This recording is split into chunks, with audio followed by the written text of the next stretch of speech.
બનાસકાંઠા જિલ્લાના વિભાજન સામેનો વિરોધ વકરતો જાય છે। ધાનેરા તાલુકાને વાવ થરાદ જિલ્લામાં સમાવેશ કરવા સામે આજે ધાનેરા વાસીઓએ 5000થી વધુ વાંધા અરજીઓ જિલ્લા કલેક્ટર સમક્ષ રજૂ કરી હતી।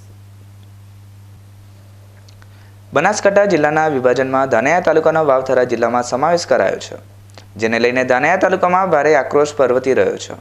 ત્યારે ધાનેરાને થરાદ જિલ્લામાં સમાવેશ કરવા સામે 5000થી વધુ વાંધા અરજીઓ લઈ ધાનેરાના અગ્રણીઓ કલેક્ટર કચેરીએ પહોંચ્યા હતા, જ્યાં જિલ્લા કલેક્ટર સમક્ષ વાંધા અરજીઓ રજૂ કરી ધાનેરા તાલુકાને બનાસકાંઠા જિલ્લામાં રાખવાની માંગ કરાઈ હતી।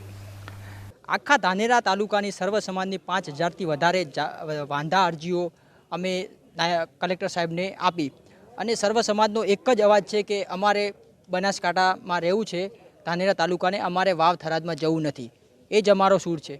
અને બીજું કે અહીંયા બધા દરેક કાર્યકર્તાઓ પછી દરેક સમાજના જાતિના ધર્મના બધા લોકો ભેગા થઈને કલેક્ટર સાહેબને આવેદનપત્ર પણ આપ્યું અને ગ્રામ પંચાયતના લેટર પેડો પણ આપવામાં આવ્યા છે કે અમે ધાનેરા તાલુકાના લોકો બનાસકાંઠામાં રહેવા માંગીએ છીએ।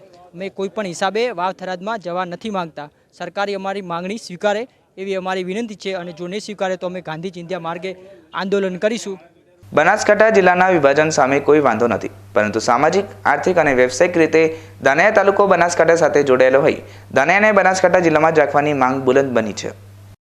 આજરોજ પાલનપુર મુકામે સમગ્ર ધાનેરામાંથી વસતા તમામ જ્ઞાતિના લોકો આજે ભેગા થયા છે, જે આજે સમગ્ર ગુજરાતમાં એક ચર્ચાનો વિષય બનેલો છે એવો બનાસકાંઠા જિલ્લો, એમાં ધાનેરા તાલુકાની એક માંગ છે કે અમને બનાસકાંઠા જિલ્લામાં રાખે। તો એના માટે વાંધા અરજીઓ એકત્રિત થઈ છે। 5000 કરતાં પણ વધારે વાંધા અરજીઓ તમામ સમાજમાંથી સ્વેચ્છાએ સ્વયંભૂ ઉમટીને એમને આપી છે અને એ વાંધા અરજીઓ આજે અમે અહીંયા કલેક્ટર ઓફિસમાં જમા કરાવવા આવ્યા છીએ। અને અમને કોઈ એક વ્યક્તિ, કોઈ સમાજ કે કોઈથી વિરોધ નથી।